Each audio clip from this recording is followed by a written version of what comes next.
അതിശയിപ്പിക്കുന്ന സമ്മാനങ്ങൾ നേടിയെടുക്കാൻ പരിശ്രമിക്കുന്ന ഒരു കുടുംബത്തിന്റെ വിശേഷങ്ങളിലേക്ക് ഇതാ ഒരു എത്തിനോട്ടം.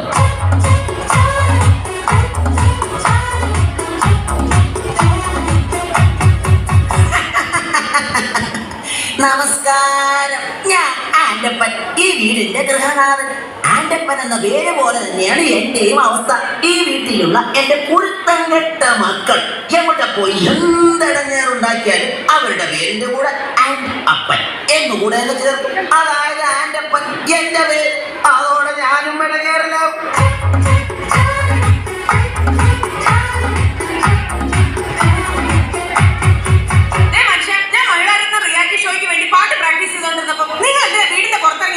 ഞാൻ പുറത്തിറങ്ങി നിന്നില്ലെങ്കിലേ നാട്ടുകാരി വിചാരിക്കും ഞാൻ നിന്നെ പിടിച്ചു തന്നെ നീ കിടന്ന് കരയുകയാണെന്ന്. നിങ്ങളെ ഇന്ന് ഞാൻ പാട്ട് മാത്രമല്ല, ഭരതനാട്യം, മോഹിനിയാട്ടം, കുച്ചിപ്പുടി, കഥകളി, ഓട്ടംതുള്ളൽ, മോണോ ആക്ട് ഇതിനൊക്കെ ഞാൻ പ്രാക്ടീസ് ചെയ്യുന്നുണ്ട്, അറിയാമോ? ഇതാണ് ആൻഡപ്പന്റെ ഭാര്യ റോസിക്കുട്ടി. റിയാലിറ്റി ഷോയിൽ പങ്കെടുത്ത് താരമാകാൻ അരയും തലയും മുറുക്കി ഒരുങ്ങിയിരിക്കുകയാണ് ഇവർ.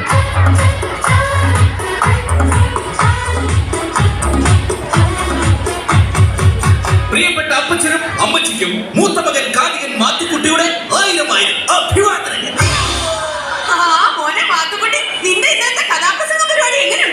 അതൊരു കഥയാണ് അമ്മച്ചി. റിയാലിറ്റി ഷോയിലൂടെ ശ്രദ്ധേയനായിക്കൊണ്ടിരിക്കുന്ന എന്റെ കഥാപ്രസംഗം കേൾക്കാൻ ഇന്നലെ ഒറ്റൊരുത്തൻ പോലും വന്നില്ല. അയ്യോ, അതെന്താ? ഞാനാണ് കഥാപ്രസംഗം അവതരിപ്പിക്കാൻ വരുന്നതെന്ന് ആ കമ്മിറ്റിക്കാരൻ പരസ്യം ചെയ്തില്ലാതെ. അവര് പരസ്യം ചെയ്തില്ലെങ്കിൽ നീ വരുന്ന വിവരം എങ്ങനെയോ നീക്കായിട്ടും അതായിരിക്കും ആരും വരാത്ത അപ്പച്ച. കണ്ടല്ലോ, ഇതാണ് ആൻഡപ്പന്റെ മൂത്ത മകൻ കാതികൻ മാത്തുക്കുട്ടി, ഈ കുടുംബത്തിലെ മറ്റൊരു റിയാലിറ്റി താരം.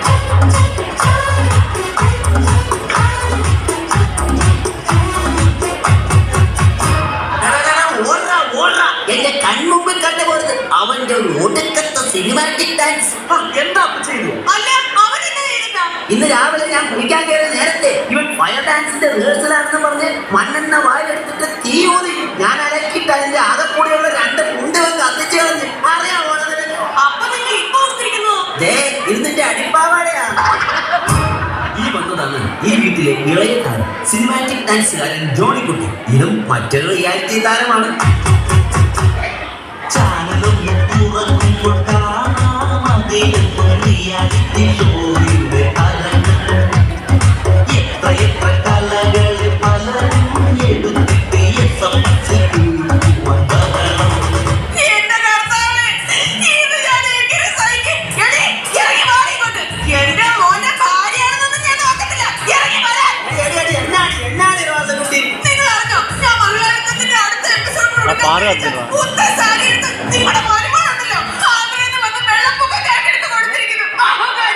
നിന്നെ പിടിച്ചാലും വെള്ളപ്പൊക്കം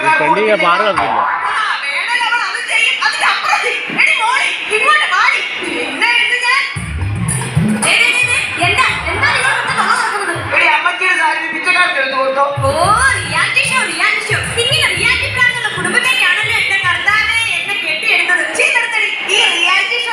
ഞങ്ങളെ പോലുള്ള കലാകാരന്മാർക്ക് പറഞ്ഞിട്ടുള്ളതാ. അതൊന്നും നിനക്ക് പറഞ്ഞാൽ മനസ്സിലാവില്ല. ഞങ്ങളുടെ കുടുംബക്കാരൊക്കെ മോശക്കാരൊന്നുമല്ല. എന്റെ അമ്മച്ചി നല്ല ഒന്നാമത് എഴുത്തുകാരിയാ. അമ്മച്ചിയുടെ കഥ വരെ നിങ്ങൾ വായിച്ചിട്ടുണ്ടോ? പിന്നെ അതിപ്പോ എന്താ വായിക്കാനാ? നിന്റെ തള്ളയുടെ കഥ നാട്ടിൽ മൊത്തം പാട്ടല്ലേ. എന്താ പറഞ്ഞത്? നീ പോയി എന്നെ പറഞ്ഞാലുണ്ടല്ലോ. നിന്നെ പറഞ്ഞാ നീ എന്ത് ചെയ്യണം? കുറെ നാളായി നിന്നെ സഹിക്കാൻ നോക്കിയിട്ട്. പോകല്ലേ?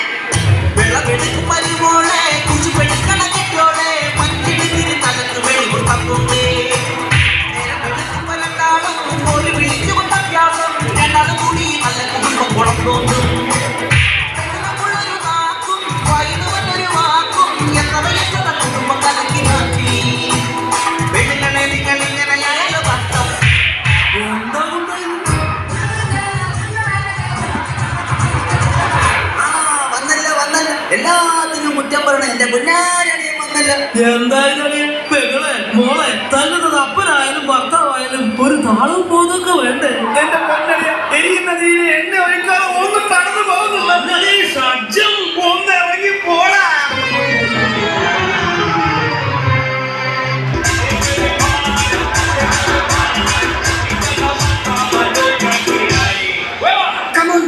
റിയാലിറ്റി ഷോയിലെ സൂപ്പർ താരമായി എന്റെ കൂടെ ഡാൻസ് പഠിക്കാൻ പറ്റിയത് നിങ്ങളുടെ ജീവിതത്തിലെ കഴിഞ്ഞാൽ ബാക്കി മാത്രമായിട്ട് കഴിക്കാൻ പറ്റും. ആദ്യമായി നമുക്ക് പുതിയ സ്റ്റെപ്പ് പഠിക്കാം. 3, 4.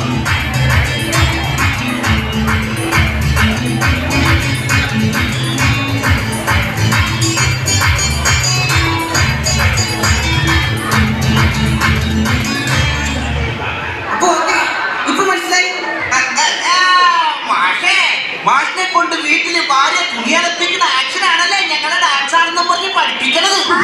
ഈ സ്റ്റെപ്പ് ഞങ്ങൾ അടിച്ച് തകർക്കും. 3, 4.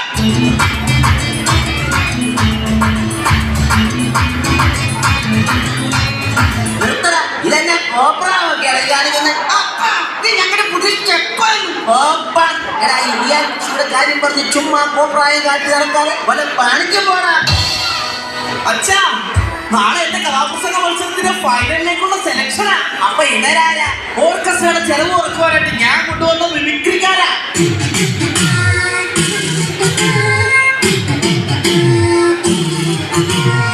എടാ മാത്തുക്കുട്ടി, നിന്റെ കഥ ഇതുവരെ അമ്മച്ച കേട്ടില്ലല്ലോടാ. നിങ്ങൾക്ക് വേണ്ടി കഥയുടെ ഒരു ചെറിയ ഘടകം ഞാൻ ഇവിടെ അവതരിപ്പിക്കുകയാണ്. Correct music. അതാ കിഴക്കേ ചക്രവാളത്തിൽ പ്രഭാതം പൊട്ടിവിടം.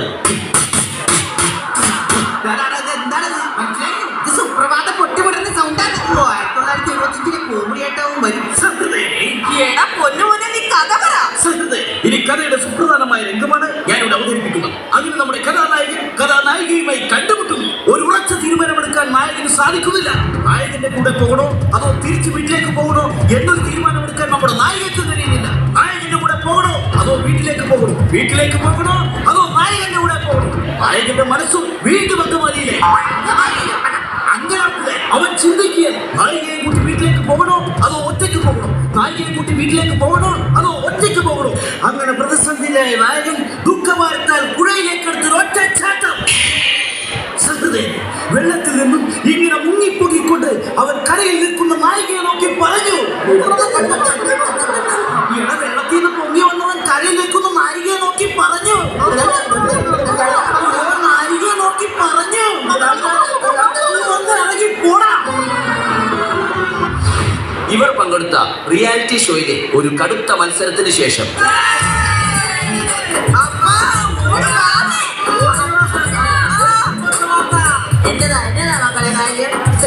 എന്റെ പൊന്നമ്മ, റിയാലിറ്റി ഷോയിലെ എല്ലാ ക്ഷേത്രത്തിലും ഞങ്ങൾ എല്ലാവരും ഫൈനലിലെത്തി. കേട്ടോ, ഞങ്ങൾ എല്ലാരും ഫൈനലിൽ എത്തിയത്. അപ്പൊ നമുക്ക് എല്ലാവർക്കും ഫ്ലാറ്റ് കിട്ടുമോ? ജയിച്ചു കഴിഞ്ഞാൽ ഓരോരുത്തർക്കും ഓരോ ഫ്ലാറ്റ്. ഫൈനലിൽ എത്തിയിട്ട് എന്നാ കാര്യം? ജയിക്കണമെങ്കിൽ SMS കിട്ടണമല്ലോ. അതിനുള്ള വഴി ഞങ്ങൾ കണ്ടിട്ടുണ്ടല്ലോ. അതെന്താണ് ആ വഴിയെന്ന് പറഞ്ഞു തന്നാട്ടെ. അടിച്ചോടിക്കോ അപ്പച്ചന്റെ കയ്യെ കാലോ.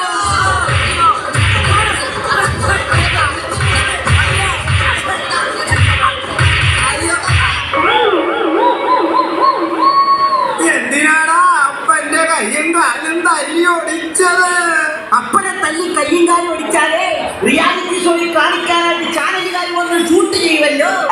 അത് സ്ലോ മോഷനിലും ബ്ലാക്ക് ആൻഡ് വൈറ്റിലുമായി TV കാണിക്കുമല്ലോ. അതെന്തിനാ? അപ്പൊ ജനങ്ങൾ മൊത്തം കണ്ട് ഞങ്ങളോട് സെന്റിമെന്റ്സ് അടിച്ച് SMS ചെയ്യുമല്ലോ. അപ്പൊ SMS കിട്ടി ജയിച്ച് എല്ലാവർക്കും ഫ്ലാറ്റ് കിട്ടുമല്ലോ. പ്രിയമുള്ളവരെ, കലാകാരന്മാരുടെ ദുഃഖങ്ങളും ദുരിതങ്ങളും സഹതാപങ്ങളും വിറ്റ് കാശാക്കുന്ന ഇവിടുത്തെ ചാനലുകളിൽ തല കാട്ടാൻ ആക്രാന്തം കാണിക്കുന്നവരോട് എന്റെ കുടുംബത്തിന് ഇനി എന്താണ് പറയുക?